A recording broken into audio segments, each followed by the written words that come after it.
غلامی رسول میں موت بھی قبول ہے، جو ہو نہ عشق مصطفیٰ تو زندگی فضول ہے۔ ڈرائیں گی بھلا کسے یہ راستے کی سختیاں، ہم عظمت رسول کے پاس باں ہیں پاس باں، ہم چادر بطول کے پاس باں ہیں پاس باں۔ ناظرین اکرام، chief justice Lahore high court کے نام میرا یہ پیغام ہے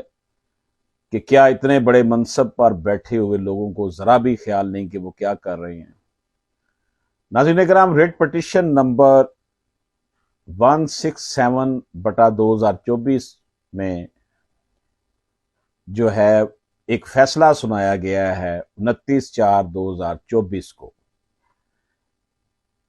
کیس کے مختصر حقائق یہ ہیں کہ حالیہ فیصلے میں جسٹس مرزا وقاص رؤف نے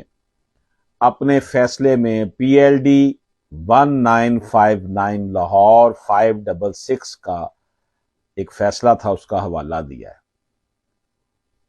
اس فیصلے میں مختلف مسلم علماء کی آراء شامل ہیں، جن میں ایک قادیانی عزیز احمد کی مسلم لا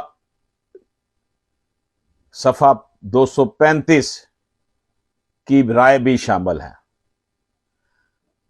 اس میں کوئی شک نہیں کہ یہ 1959 یعنی 1959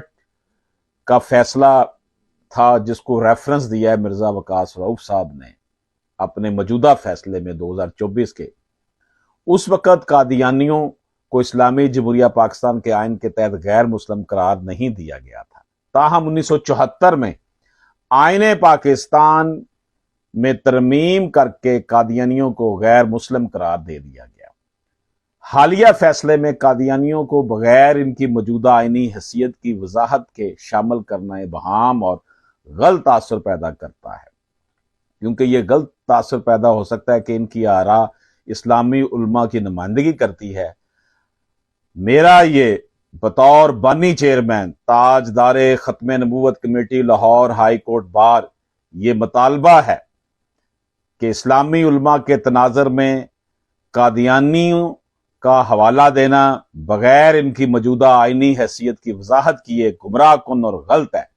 عدالتی ریکارڈ کی دیانتداری اور وضاحت کے لیے یہ ضروری ہے کہ جب بھی قادیانیوں کی آراء کا ذکر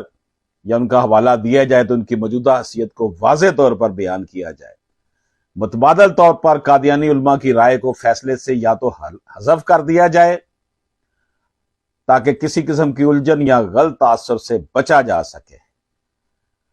یہ بات اگر انہوں نے فیصلے میں، ٹھیک ہے یہ فیصلہ 1959 کا انہوں نے ریپروڈیوس کیا ہے، لیکن ریپروڈیوس کرتے ہوئے یہ تاثر جاتا ہے موجودہ 2024 میں فیصلہ پڑھنے والوں کو کہ دے آر آلسو مسلم، وہاں لکھا ہوا کہ یہ سیکٹ ہے، تو ایسا کرنا کسی طور پر بھی آئین پاکستان، اسلامیان پاکستان سے مطابقت نہیں رکھتا۔ اس لیے ہر چوتھے روز ختم نبوت کے حوالے سے دانستاً یا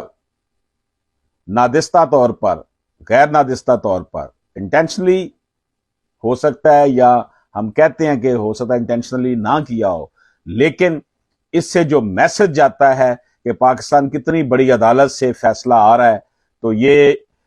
اس وقت جو عاشقان رسول صلی اللہ علیہ وآلہ وسلم ہیں ان کو اس سے بہت دکھ پہنچا ہے، اور ہم اس حوالے سے یہ میں نے ایک اوپن لیٹر ایشو کیا ہے chief justice Lahore high court کو۔ اس حوالے سے ہم نئی جو ہے وہ اس حوالے سے ایک ریٹ پٹیشن بھی ہم فائل کر رہے ہیں تاکہ اس معاملے کو قانونی طور پر بھی جو ہے وہ پٹیشن کے میں لا کر اسے حل کیا جائے۔ دلوں میں جوش و جذبہ محبت رسول ہے، غلامی رسول میں موت بھی قبول ہے، ڈرائیں گی بھلا کسے یہ راستے کی سختیاں، ہم عظمت رسول کے پاس باں ہیں پاس باں۔